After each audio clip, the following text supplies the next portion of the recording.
It's a real pleasure to be here, and I appreciate the invitation. Let me just move on from here to the title of what I'm going to talk about. It's a bit of a long title, but I think the essence of what I'm going to talk about is actually very straightforward and simple. I titled it Beyond Curriculum Access, Identifying Educational Policies and Instructional Strategies that Respond to the Urgent Challenges of the 21st Century. Now, I thought afterwards that if I was being really honest in talking at a conference on Binogi and with people who are using Binogi and have been for a while, I might have titled it Beyond Binogi, but I thought that might not be politically astute in a conference like this. But the point that I want to make is that when we look at our current reality globally in education, obviously there's always been a challenge in providing access to the curriculum to a wide range of students. And this goes back to the beginnings of formal education. And this has become more intense over the last 30, 40 years in a variety of countries where mobility of populations has been the norm, and where migration for various purposes, for economic purposes, for purposes of correcting demographic trends, for purposes of accommodating refugees who are coming from climate disasters or conflict areas, all of that has made the reality of school systems very different from what they were. For example, in Toronto, where I've done most of my academic work, between 50 and 60% of the students come from non-English speaking backgrounds. It's the same in Vancouver. In other major Canadian cities, it's somewhat less, but typically between 30 and 40% of students are coming from non-English or non-French backgrounds. So diversity is the norm, cultural diversity, linguistic diversity. And the challenge of providing equal access to the curriculum to students who come to school maybe at age 5 or 6, or maybe later if they've immigrated later, is obviously challenging, because how do you teach a science unit on, let's say, photosynthesis to a student in grade 5, grade 6, or 11, 12-year-olds, to a student who doesn't know any English, it doesn't know any Swedish? And so when I met Linus for the first time, my eyes were opened wide, much wider than in my Binogi representation, but because what I saw was something that was absolutely unique and which went beyond any kind of image that I thought of as being possible, where the curriculum units could be presented in a wide variety of languages. And the ambition of this project was something that amazed me. And the fact that it was happening right there and then in front of my eyes was something that I was absolutely surprised by. And Linus might remember what I said. I think this is going to transform the future of education. And so that's why I'm here. That's why I'm really enthusiastic about being involved in this project, both in the Canadian context and elsewhere. But let me give you a little bit of background in terms of where I'm coming from. As probably many of you know, or some of you can maybe identify from my, at this point, mid-Atlantic accent, my background is Irish. I grew up in Dublin. My first experience of bilingualism was going to a school in which all of the instruction initially was through Irish, which was a language that we didn't speak at home, and only a small fraction of people in Ireland still speak as a native language, but it's taught in all the schools. After 1 year in that school, my parents sent me to the school that my older brother was going to, and the rest of my instruction was in English with Irish taught as a subject. But I went to Canada to do graduate work. I spent 5 frozen years of my life in Edmonton, which is the most northerly of the big Canadian cities. I did my doctoral dissertation there, went back to Ireland for 2 years, then went back to Canada. So I've got kind of one foot on either side of the Atlantic in terms of my personal and professional life is concerned. My experience with Swedish education goes back quite a long way, actually. It goes back to 1978, where a colleague, I was just starting off on my career, didn't have a full-time job or anything yet, but I'd done research on bilingualism and bilingual education. And a colleague in Finland who was also very much involved in Swedish education. She was a strong advocate for bilingual programs involving Swedish and Finnish. She invited me to give some talks in Sweden. So I gave 4 or 5 talks in different Swedish municipalities and universities at that stage, long before I knew what I was talking about. But that connection has continued on and off over the years. And I wrote a book, which some of you may be familiar with, that came out in 2017 in Swedish. It was written actually totally for the Swedish context. The editor from Natur and Kultur approached me at a conference at one point and said, look, we've translated a lot of works that have been published in English into Swedish, and we'd be interested in translating one of your books into Swedish. And I thought about it and thought, well, books have an audience. They're written with a particular set of issues in mind, and those issues are to some extent general, but to some extent specific for a particular context. So things that I might have written with an American audience in mind, where there's been a lot of controversy over bilingual education, Spanish-English bilingual programs, for example, that's not directly relevant in the Swedish context because you've got a wide range of immigrant backgrounds represented in the schools, not one major group.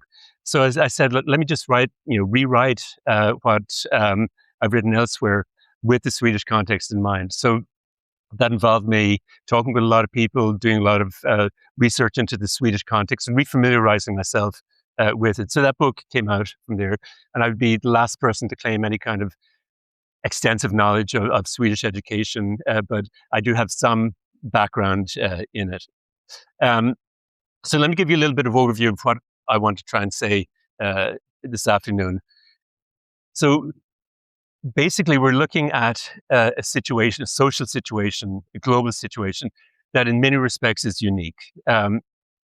We've got multiple threats to human existence, from climate change, from environmental disasters, from global conflicts, as we're far too much aware right now, unprecedented movement of populations, and this movement of populations in many countries generates backlash against immigration.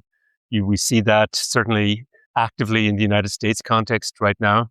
We have pervasive disinformation, which has been magnified dramatically through artificial intelligence and through social media.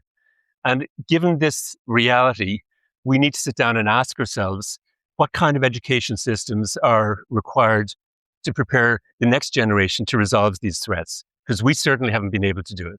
And so what do we need to, what should our mindset be individually and collectively within our schools as we try to promote the kinds of values, the kinds of information, the kinds of thinking skills that will allow a much greater proportion of students to actively engage with solving these existential threats to our national realities and to our global realities. And if we kind of sum up some of these threats or some of the major issues, I've used the image of a 3-foot stool to talk about. First of all, we've got a situation of ecological disintegration in many parts of the world. We have water shortages all over. We have desertification. We have the impact of climate change that is coming at us big time. We have a situation where, again, we have malicious disinformation and indoctrination happening far more extensively than was the case before. It's always been part of human existence. Propaganda, lies, manipulation have always been part of how politics have worked, both within countries and across countries. But now that is on steroids in terms of its impact. And we have an increase in xenophobia and racism. Again, not something that's new, it's always been there. But because of the movement of populations, that has been activated in a much more virulent way than in the past. And so in terms of addressing that, obviously, none of us in this room can snap our fingers and turn the clock back on climate change or turn the clock back on the ways propaganda is manipulated. But if we ask ourselves as educators, what can we do? that will respond to these. I'm going to suggest that we can look at this through three lenses. One of them is that we need to ensure access to accurate knowledge and understanding on the part of all of our students. And this is where a platform like Binogi comes in, because as I said before, when we have a wide range of languages in our schools, when we have a wide range of background experiences, wide range of religious beliefs, diversity in all its forms, a one-size-fits-all curriculum is not going to be very effective. And in the past, the students from more wealthy backgrounds and who are native to the country have tended to do much better in schools than those who are from socially disadvantaged backgrounds and may not speak the language or know the culture where they are. So access is fundamental. But the reason I said before that I could have titled my talk Beyond Binogi is that access is not enough. Binogi is an incredibly powerful way of promoting access. But if we look at the challenges that we're facing, we also need to look at how can we develop the thinking skills among our students that will enable them to recognize disinformation, to recognize what's evidence-based and what's not evidence-based, to think critically about forms of indoctrination that are happening. And so we need to infuse critical literacy across the curriculum. And we also, I would argue, need to create a context within our schools where all students can feel a sense of belonging, can feel that they are capable of thinking effectively, that they have something to offer in terms of where they're coming from. If we want our students, when they graduate, to invest in our societies, there's got to be some outcomes, some positive, some benefits to that investment. Otherwise, we have students graduating who are alienated, who are subject to, much more subject to manipulation, much more subject to the allure of video games and other things that are not productive in terms of resolving issues that our society is creating. And all of this together, I'm going to argue, points towards both individual and collective identity affirmation. So in terms of a deep structure of what we need to have as a mindset individually and collectively as educators within schools, I'm going to suggest that looking at those issues through these three lenses can provide some clarity in terms of moving forward. Oops, sorry. I'll just show this very briefly. This is kind of a related framework. This was something that I came up with in the context of debates about literacy and debates about reading in mainly in a North American context, but also relevant elsewhere. And basically, and I'm showing this because I want to talk about literacy in terms of critical literacy, in terms of creative expression.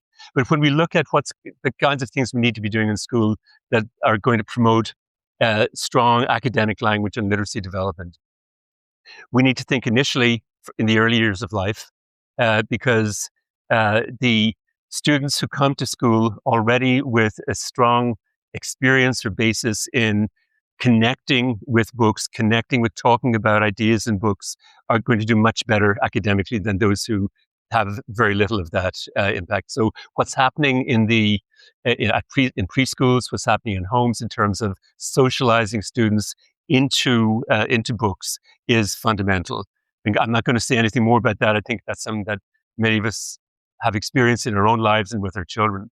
But then if we look at what schools need to do, there's basically two things. We need to focus systematically across the curriculum from the earliest stages of schooling right through the end to demystifying how language works and how language and literacy works. We need to be explicit in terms of showing students how language works linguistically, how language works in terms of our social lives, and how language works politically. And this involves focusing on how language is used for purposes of disinformation, how rhetoric can be used to sway people in ways that may be malicious. And so a critical awareness of how language works is fundamental. So under this umbrella of the focus on language and literacy awareness, we need to think in terms of critical awareness.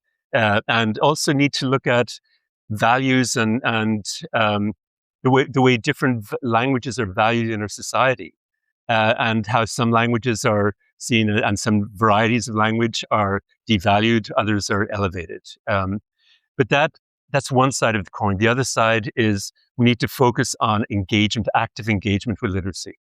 And this becomes relevant in the context of debates that I know have been going on in Sweden and elsewhere about why reading levels and literacy levels generally seem to have declined somewhat in the last 10 years or so. And one of the things that people point to is the impact of cell phones, video games, and the technological environment. And this has led the pendulum to swing in many places to say we've got to ban access to technology. Certainly in the early years of life, Australia has put a ban on students using cell phones or mobile phones, I think on age 14 or 16. And that skepticism is also visible in other societies. Well, there may be some justification for that, but that doesn't mean that all technology is bad. Technology is fundamental to what we're doing. But we also need to recognize that literacy comes from engagement with literacy. And that's something that should be happening not only in the school, but also outside the school. So that's where this comes in. It's kind of it fits in with the broader dimensions of what I want to say. So let's just take a quick tour through some of the things that are characteristic of our current social environment. And I don't want to depress anybody because we're all very much aware of this. So this will be a quick run through. But we've got culture wars, we've got anti-immigrant riots and violence, we've got climate change denial, and we've got multiple other crises that the next generation of students, the students who are in our schools right now, are going to be facing. You got an image there from a few weeks back of a blaze, a wildfire blaze in Portugal back in August. And the headline here is "Rising Heat Kills One Person a Minute Worldwide." On the right-hand side, you've got an image of an anti-immigrant protest in England in 2024. We've got, if we look at the challenges of disinformation and indoctrination, the image on the left is an image of the person who directed or created a documentary film that is up for an Oscar award as best documentary film.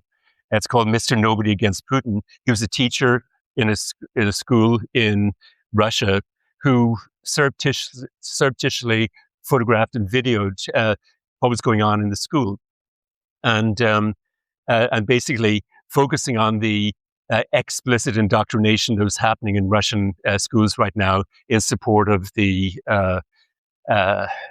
decisions that have been taken by the Russian hierarchy. But the subtitle there says "Grenade Throwing Contests Replaced Physical Education and Denazification Speeches Became Homework." Pavel Telankin's undercover film about his school's indoctrination drive won a BAFTA, that's the British Film Awards, at his tip for an Oscar, but he's in exile as a result. So in other words, propaganda has always been part of the broader educational reality in schools in many, many countries, as I said, throughout history. But another phenomenon that we're looking at is the AI-generated deepfake identity theft that's happening. Anybody who's using any social media like you two would probably have seen this. This is an example from a person called Paul Wahlberg, who comments on the Ukrainian-Russian war right now, where he's pointing to the fact that he realized that he was being deepfaked by the Russian propaganda machine, by virtue of the fact that some of the people who were subscribers to his videos were saying, "Hey, Paul, what's going on? How come you're spewing all this Russian propaganda?" He realized that there was an AI version of himself that had been kind of taken over and was spewing pro-Russian propaganda, which is totally the opposite of what he was doing. And this is happening big time with multiple people, either for propaganda purposes or just for profit.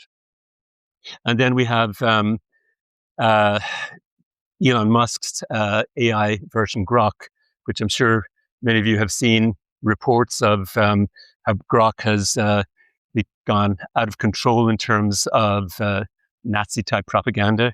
It was explicitly programmed to be anti-woke, at least in the American meaning of that term. But it says the popular bot on X began making anti-Semitic comments in response to user queries. It said things like, Hitler would have called it out and crushed it. Or the white man stands for innovation, grit, and not bending to PC nonsense, politically correct nonsense. So I'm showing this because it shows just how those who are in control of the AI reality have huge power to shape it in a variety of ways, both grotesquely, explicitly like this, but also in much more subtle ways. And the fact that all of the major AI, or heads of AI companies in the United States, contributed vast amounts of money to the Trump regime when he was being inaugurated, should make us a little bit worried in terms of who controls the propaganda reality, the social reality, the disinformation reality that we're looking at. Again, just a news item from Jeffrey Hinton. He's a professor, I guess at this point, a professor emeritus at the University of Toronto, British in origin, but he's been one of the people, he's seen as one of the initiators or the founders of AI, and he's expressed a lot of concern that this could get out of control. This is a quote from, he says, it's going to create massive unemployment and a huge rise in profits. It will make a few people much richer and most people poorer.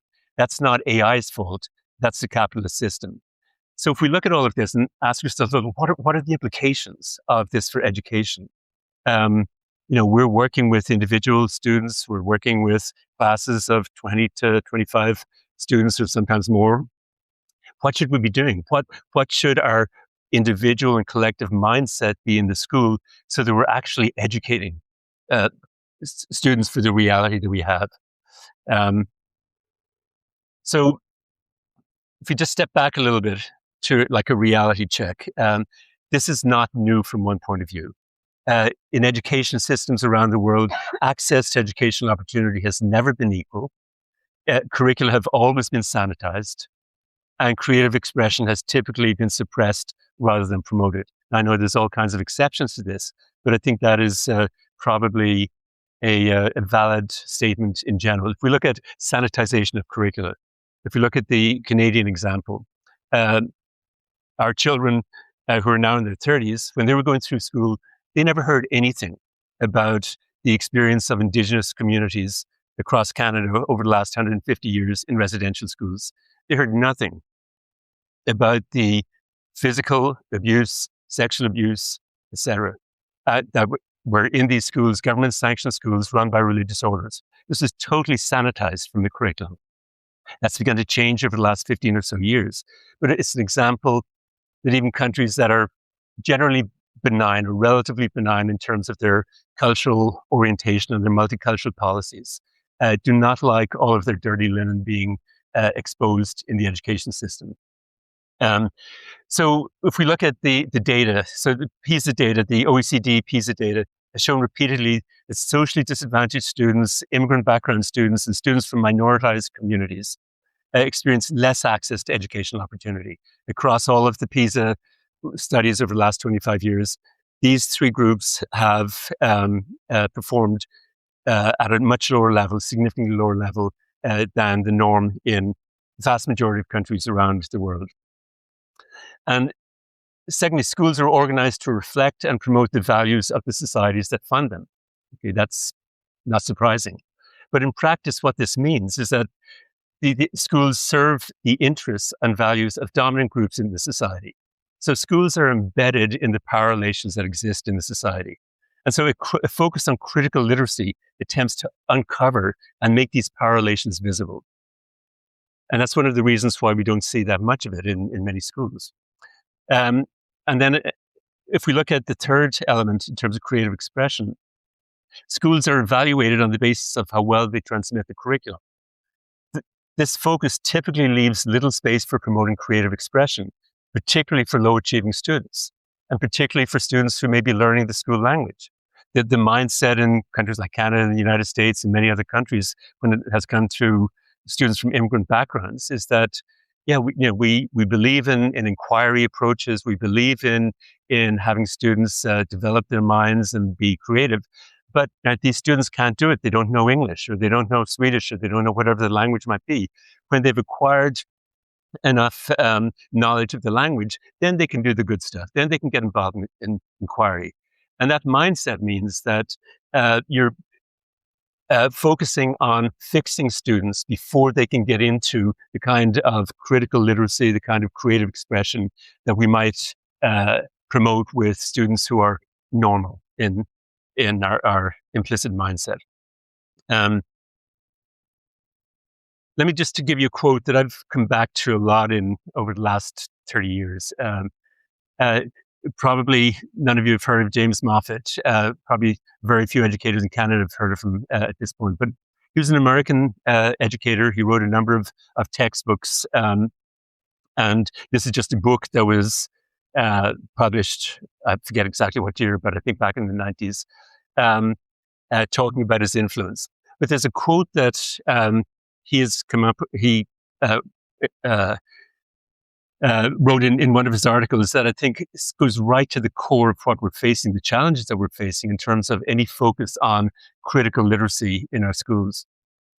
And this came about because a textbook series that he'd helped develop in the 1970s was very multicultural in focus. It kind of tried to bring in perspectives from different communities.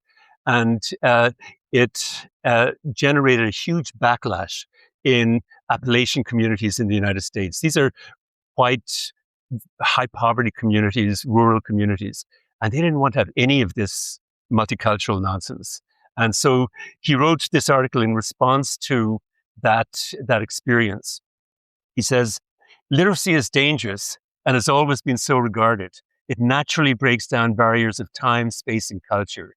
It threatens one's original identity by broadening it through vicarious experiencing and the incorporation of somebody else's hearth and ethos. But that means somebody else's cultural knowledge and values. So we feel profoundly ambiguous about literacy, looking at it as a means of transmitting our culture to our children. We give it priority in education, but recognizing the threat of its backfiring will make it so tiresome and personally unrewarding that youngsters won't want to do it on their own, which is, of course, when it becomes dangerous. The net effect of this ambivalence is to give literacy with one hand and take it back with the other, in keeping with our contradictory wish for youngsters to learn to think, but only about what we already have in mind for them. And one of the things that struck me about this was, when I read it first, was just my own experience in growing up in Ireland. On all of the books that we were reading in school, there was a little kind of stamp of what was called an imprimatur. And basically the bishops in the country had to approve any reading material that was in school libraries or any textbooks to make sure that it was suitable for young and impressionable Irish minds. And so it's exactly this phenomenon.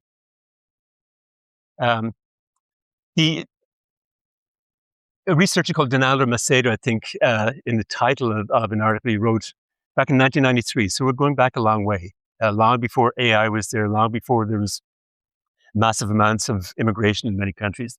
But he called the article Literacy for Stupidification, the Pedagogy of Big Lies. So in other words, literacy that makes students more stupid or obscures the reality rather than uplifts it. He says, this is a quote, "A good student is the one who willfully and unreflectively accepts big lies," as described in Tom Paxton's song. And I'm going to play this for you. Tom Paxton was a folk musician in the United States. And this is a version sung by Pete Seeger. It's only about a minute and a half long, but it's called "What Did You Learn in School Today?" So just to illustrate the fact that when we talk about the need for critical literacy, when we talk about the need for creative expression, we're not talking about something that is unique to this day and age. What is different is that the urgency is critical. The urgency right now is existential. So hopefully this works.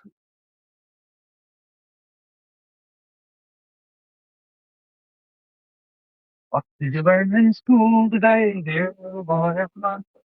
What did you learn in school today, dear little boy of mine? I learned that Washington never told a lie. I learned that soldiers saw them die. I learned that everybody's free. That's what the teacher said to me, and that's what I learned in school today. That's what I learned in school. What did you learn in school today, dear?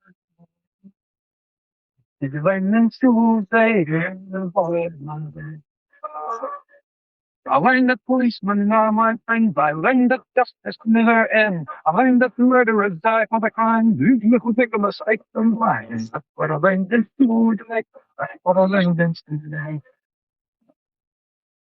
What did you learn in school today, dear?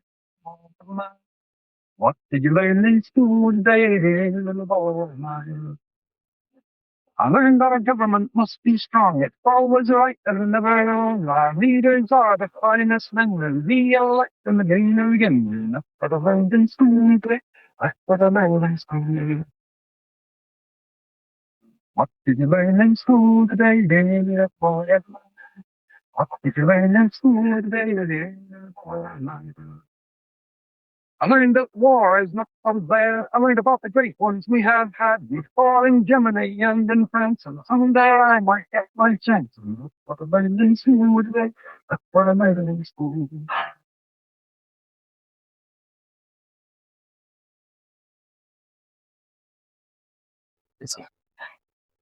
That was 1964.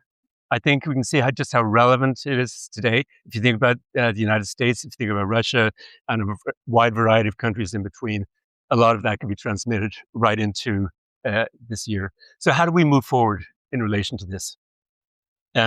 So what I'm going to suggest is we need to understand the complementary roles that curriculum access, critical literacy, and creative expression play in conceptualizing what effective education means in the 21st century, and how the next generation, how we can prepare to some extent at least, the next generation to address what are currently critical levels of social dysfunction, certainly in many societies around the world. So if we look at curriculum access, first of all, we can maybe talk more about this in question period afterwards, but if we go back to those three groups that I talked about, the students from linguistically diverse backgrounds, socioeconomic disadvantage, and then students whose communities have experienced discrimination for various reasons over many generations sometimes. These are the three groups that experience the most underachievement, particularly when these three categories come together, which they do in many countries. But basically, we need to provide access. We need to scaffold comprehension and production of language across the curriculum. And Binogi has gone a long way towards that. But that's only a first step. In order to support multilingual students academically, schools need to do more than just support the students in learning the school language. They also need to respond to the opportunity gaps associated with poverty, or low income, and racialized or marginalized status. If we look at social disadvantage, so not much that any individual educator or educators collectively can do about, for example, segregation within society. There's not much we can do about overcrowded and unsafe housing.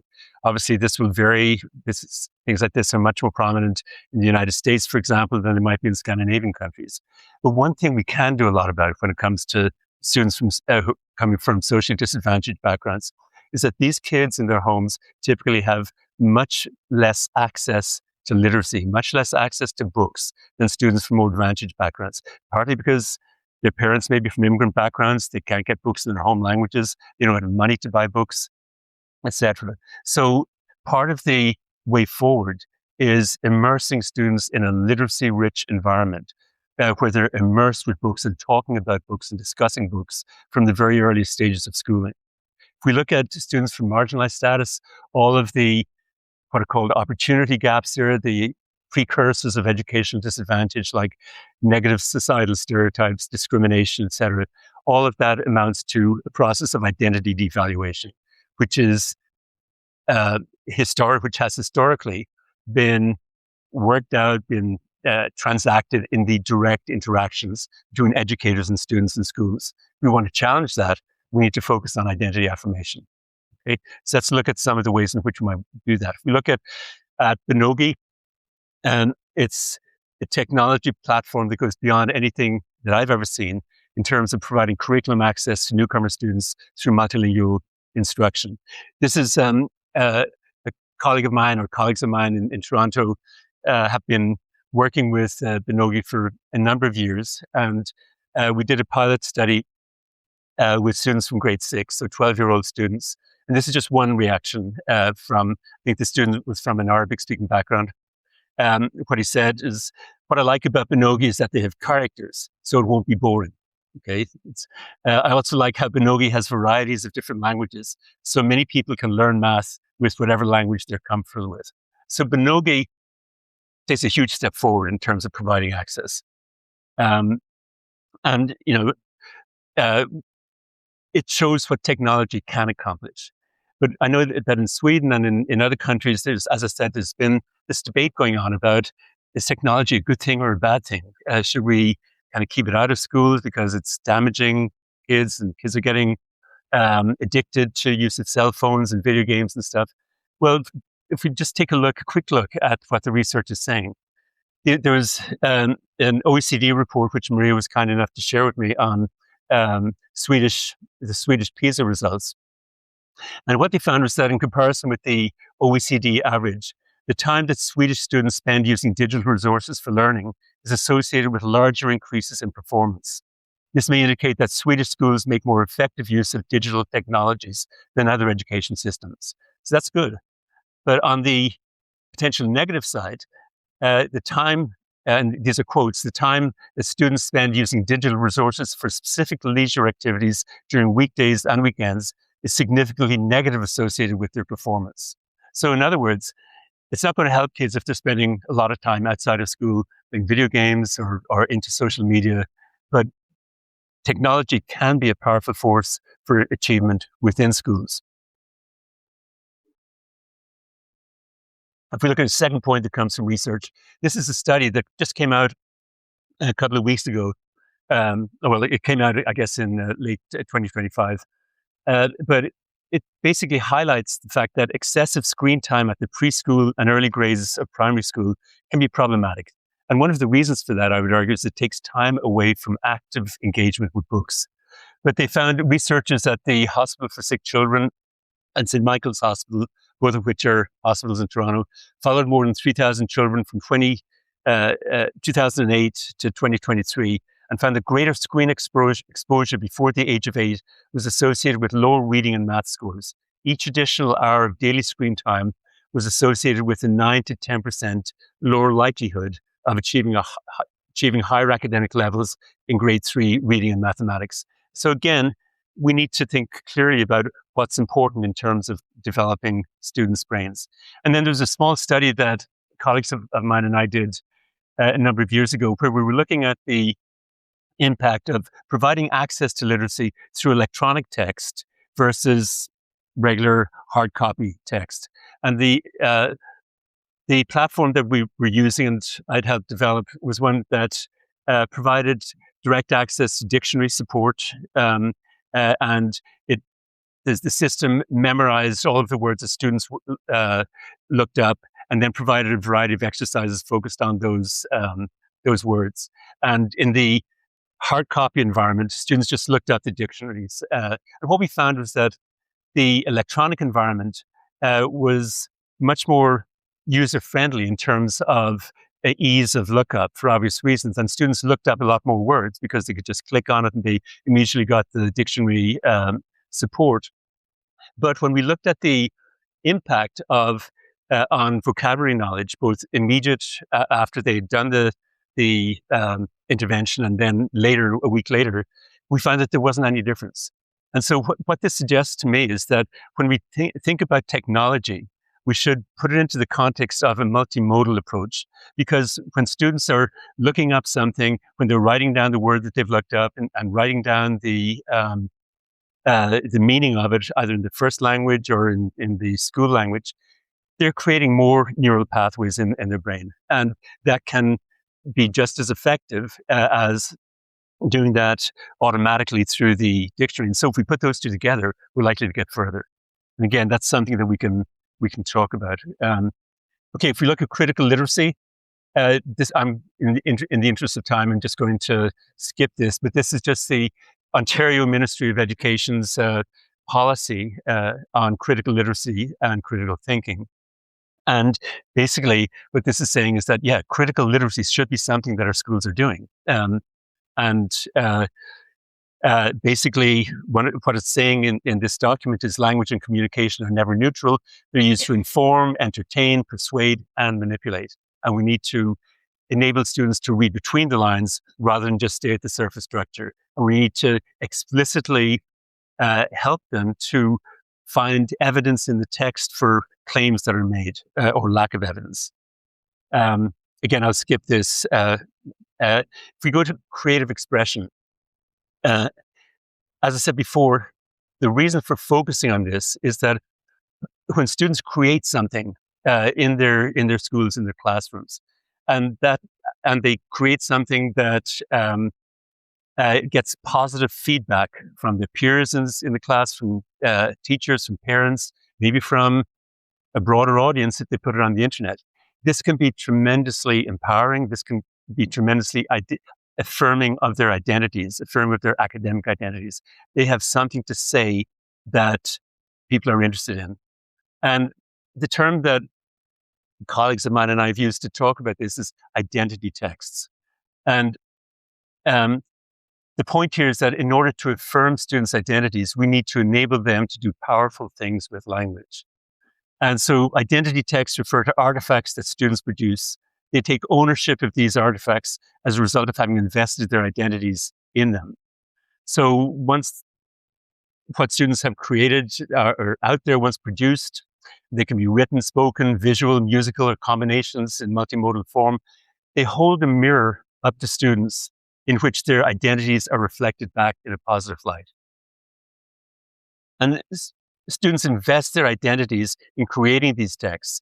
And then what they've produced become ambassadors for their identities. When they share these texts with multiple audiences, they're likely to receive positive feedback and affirmation of self in interaction with these audiences. And what we're talking about here is the collective generation of power. If you look up the term power in a dictionary, you'll generally see two meanings. One is to exert power or have power over somebody else. The other is to be enabled, to have more power within yourself to do more. And teachers create interpersonal spaces in the classroom where power is generated collaboratively between teachers and students. So I would define empowerment as a collaborative generation of power. And this, by definition, is identity is affirming of students' identities. Let me give you a concrete example of this. So this is an Urdu English dual language book. It's 18 pages long. It was written by 3 grade 7 students, so 13-year-old students, as a culminating project for a social studies unit on immigration. The school that they were in was 80% students from non-English speaking backgrounds. The teacher asked students to choose to do a project. It could be a poster, it could be a story, it could be anything that they wanted as sort of a culminating activity or culminating project to what they had been learning about immigration. And these 3 students who were from Pakistan suggested to the teacher that they'd like to write a story about their experiences of coming from rural Pakistan to high-rise Toronto. And the teacher said, yeah, that's great. And then they said, well, we'd also like to do it in Urdu, because a lot of the students in our school are younger students who are much stronger in Urdu than they are in English. They're learning English. And so it'd be nice if we could do it in both languages. The teacher said, yeah, great, go for it. And Sulmana and Kanta, 2 of the students, had been in Canada since grade 4. So their English was pretty fluent. But Madiha had just arrived about 6 weeks before they did this. She had minimal English.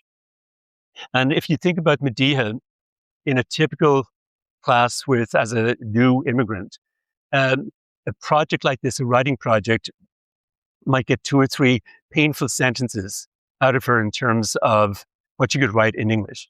But when the rules of the game were changed so that she could collaborate with her peers, and where she could use her first language in addition to English, she becomes a very proud author of a story that's been read by thousands of people. And let me just show you Kanta's reaction. The 3 students presented together with their teacher at a conference in English as a second language conference. And I'll just, so you can see them there, I'll just go to the video and show it to you. This is Kanta talking about what the experience meant for her. Oops. Okay. Hi. We're going to start by introducing Kanta. I'm going to talk about yourself. Hi, my name is Kanta. I'm from Pakistan. My first language was Punjabi, my second language was Urdu, and my third language was English. I came here in grade 4, and now I'm in grade 11. How did you feel writing the book in 2 languages, and how did you see it helping you or the other? It helped me a lot, and using 2 languages helped us a lot to understand English better. And for Mahima, who was actually new here, and then like if you would write, you would take 3 words, and English you would actually have like 5 words. So then, if you're thinking Urdu, you would be only writing those 3 words, and then so those sentences didn't really make sense. But while we were doing it, it made a lot of sense to her. And then how did it help me? It helped me that when I was here, and when I came here in grade 4, like the teachers didn't know what I was capable. I was bringing in back a crayon and coloring book and to get on coloring with it. Then after I felt like so bad about that, I'm capable of doing much more than just doing that. Like I have my own inner skills to show the world than just coloring. And then I felt like those skills of me were important also. So when we started writing this book, I could show the world that I've done something instead of just coloring. And then that's how it helped me. And then it made me feel proud of myself that I am a capable of something and I am doing something like that. That I can show the world that I'm just not a coloring person. I can actually show you that I am something. So that.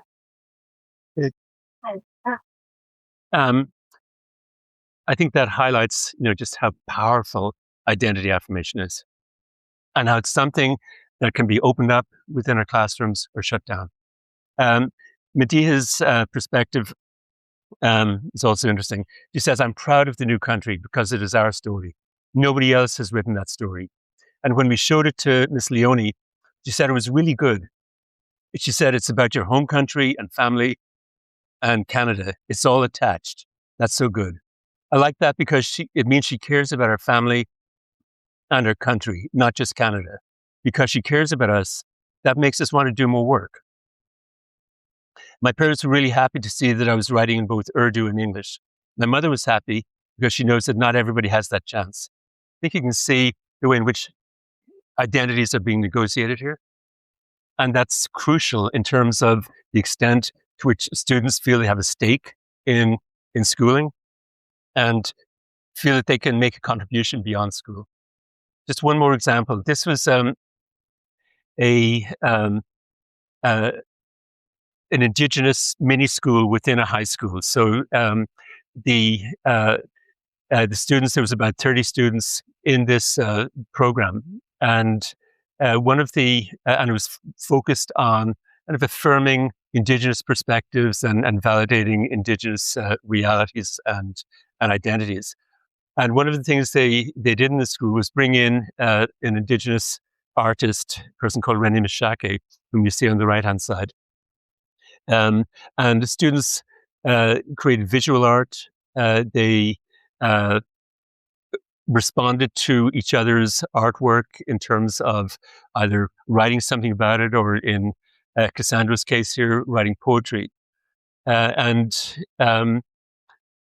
What Cassandra said, I think, is really insightful. She was one of the authors of an article that, with another student and again, a colleague of mine and myself, she said, "This experience gave me a gift of poetry.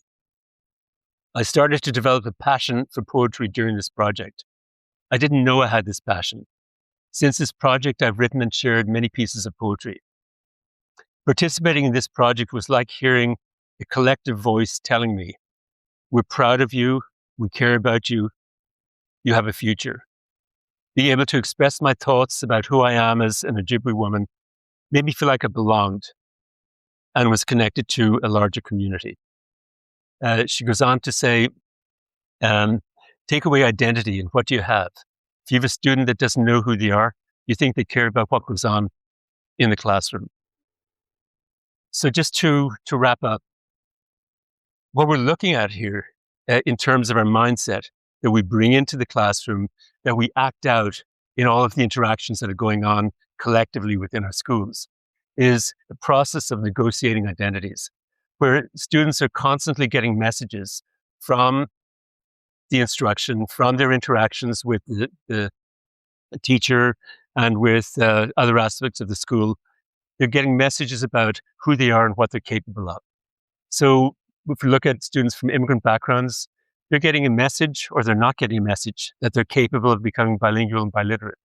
If you walk into a school and see nothing, no manifestations of any language other than Swedish or in the Canadian context, English or French on the walls or in the classroom, then probably the message that students are getting implicitly or possibly explicitly is that you leave your language at the schoolhouse door. It doesn't belong here. Are students getting the message that they're capable of higher order thinking and intellectual accomplishments, capable of critical literacy? Are they getting the message that they're capable of creative and imaginative thinking? You've got to look at, okay, what opportunities are they getting within the classroom to engage in critical literacy, to engage in creative expression? Are they getting the message they're capable of creating literature and art, like the students that I showed you? Capable of generating new knowledge, capable of thinking about and finding solutions to social issues. These are the activities going on in our classrooms and our schools that are either developing critical literacy, developing an ability and an inclination towards creative expression, and developing the kinds of mental capabilities, inclinations to invest in our societies, to make productive contributions to solving our problems, as opposed to not having any investment there.